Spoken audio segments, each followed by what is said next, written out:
So what is significant about the month of October 2022? If you're watching this video before October 22, see if this matches what your expectations might be or new information. If you're watching this video after October 2022, let's see how much of this came true. Why is October 2022 maybe one of the most significant times in the history of maybe the United States, maybe the world? Here's why. There's an election that's going to happen in October. This election is going to decide the Congress and many governors and some mayors for the U.S., for the legislature, Senate, House of Representatives. Why is this one any different than others? Because here's the thing. Everybody is dug in deep. Their heels are dug in. And the worldview differences from both sides is extremely different. Those on one side have very strong, significant beliefs pulling one direction. Those on the other side have very strong beliefs in the other direction. And both sides believe that if the other side is in charge, the world's going to come to an end. Both sides believe that their view of how to manage a society is the only right one. The other side is evil, dangerous, stupid. It's going to ruin the country. And you notice I didn't pick sides. Both sides think the same thing about the other side. And both sides are not prepared for their worldview to be vanquished. Like, nobody's planning on, well, if my belief system is not the one that runs the country, I know what to do. Neither side is prepared for that. So what's the percentage of people on each side? Well, you could say 50-50, but it's not really. It's more like 35 or 40% of the people are on one side, 35% or 40% on the other side, and the ones in the middle are just kind of like, could go either way. Either way you look at it, there's 35 or 40% of the people in this country that no matter what happens in October are going to believe that their worldview is not being respected, and those who are in charge are a physical danger to their well-being and an urgent crisis for their life. And all of those people, 80% of the people, are 100% certain that one of those two views is an untrue statement. It's an untrue environment. What are they going to do when another philosophy of culture is in power? Because right now it's kind of an equilibrium. It's kind of a balance, right? You have a logjam. You do have one party in control of one thing, one in control of something else. You have a logjam in the Senate, so not much is happening either way. It's like a constant push-pull. It's not much is moving. There's a lot of forces pushing against it, probably more forces than there ever been before. Some major cultural subject matter is coming to the forefront. Look, if you pick the top 5 cultural conflicts for the last 30, 40 years, you know what they are, that have been battled and debated and argued about for the last 30, 40 years. Each one of those is now in conflict. There's pressure pushing on both sides.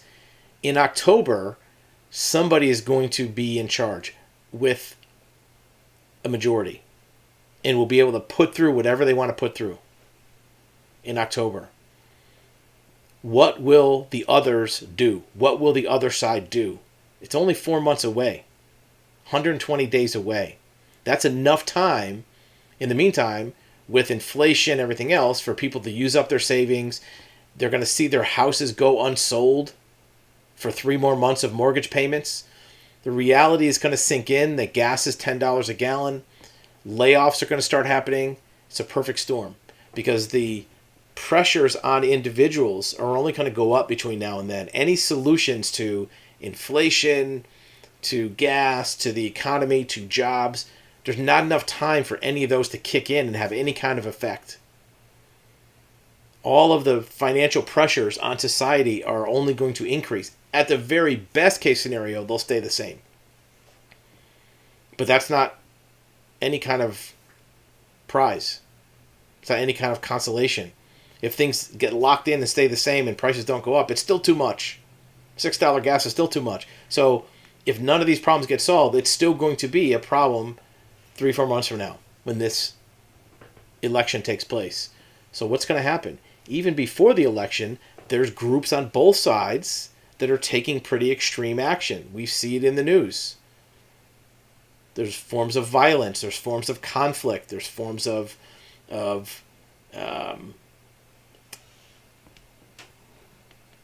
various disobedience. So if that's happening before the election when there's still a balance, right now both sides can have wishful thinking that things are going to work out. Something's going to fix all this. Between now and then, the rhetoric is going to get more, the financial realities are going to get worse, and then there'll be this event that's going to unleash a majority one way or another. We don't know what that is. There's predictions. Predictions in April, May, or June, July mean nothing. The only thing that matters is on that date in October, when the results are announced, that's when it's real. What are people going to do then? What do you think? What are you going to do? If it goes your way, how are you going to feel? How are you going to ride that wave? If it goes against your way, whatever way that is, doesn't matter. What are you going to do? How are you going to feel if the entire cultural belief system you have is vanquished and conquered by another belief system that you don't believe in any of it? There's no overlap. Very little overlap anymore between the two sides. So if there's no overlap and one side wins, your side is completely removed from decision making. What are you going to do when that happens? What do you think the society's going to do? What do you think different groups are going to do?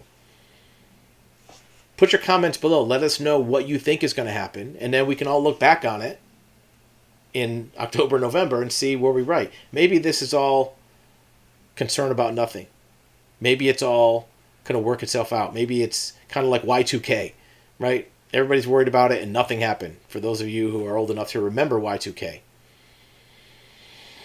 This is a combination of the financial crisis that people thought was going to happen in Y2K, or at the beginning of the pandemic, everybody thought the economy was going to crash. It didn't because of stimulus. Maybe it kicked the can down the road and now it's crashing. And at the same time, it's coincidental with this big election event. It's like a perfect storm for all these things to come together at the same time, because these financial impacts are now just starting to create anxiety and create anger in people. Can't pay their bills, not getting any relief for student loans, you're not getting any more stimulus, people are going to start losing their jobs. A lot of the jobs that were retained or maybe even came back after pandemic ended, so to speak, companies are already starting to lay off. Mortgage companies, real estate companies, automotive companies laying off thousands of people. Over the next 3-4 months, there'll be more of that, and then you'll have this election, and large percentage of the population, 30, 40, maybe 50%, are going to be completely demoralized by this and feel like there's really nothing left for them, because right now they can at least cling to the cultural side, if not the economic. One person's opinion. I'd like to hear yours.